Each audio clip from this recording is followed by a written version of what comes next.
Ukraine launching a major attack into Russia in what appears to be its biggest incursion into the country since the war began 2.5 years ago. Ukrainian troops appear to have captured a number of villages in the border area of Russia's Kursk region, and heavy fighting is reported for a second straight day now, the acting governor of that region declaring a state of emergency. Patrick Riebel joins us now. Patrick, what do you know about the incursion by the Ukrainians? Any more details? Hi, Kira. Yeah, I mean, what's clear is that Ukraine has launched a major surprise incursion into Russia. It appears to be the largest that they have attempted since the start of the war. It's still an extremely unclear picture, but what we can tell from official Russian sources and also piecing it together from Russian military bloggers is that hundreds of Ukrainian troops backed with armor and heavy weapons crossed over on Tuesday into the Kursk region. They quickly managed to seize a handful of Russian villages, and then they appear to have continued to advance, it seems, at least 10 to 15 kilometers, according to pro-Kremlin Russian accounts.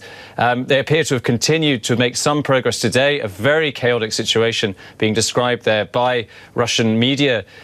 We've seen President Vladimir Putin respond and call an urgent meeting of his defense leadership. The Russian military have claimed that they have managed to halt the Ukrainian forces and allege that they've managed to inflict heavy casualties. They say that 1,000 Ukrainian troops crossed. We don't know that. What we're hearing from pro-Kremlin Russian bloggers is that heavy fighting continues, that absolutely the situation is not fully under control. The question of why this is happening is a very good one, and what Ukraine's goal is. One theory is that this is an attempt by Ukraine to try and divert Russian forces from elsewhere. Another possibility that's been mooted by some of these Russian bloggers is that Ukraine could even be trying to seize the Kursk nuclear power station that's about 35 kilometers from the border. That seems a very long way for Ukrainian forces to go, but they're nonetheless suggesting that that could even be one of their goals. A lot of questions right now, but clearly something very significant and something to keep a close eye on.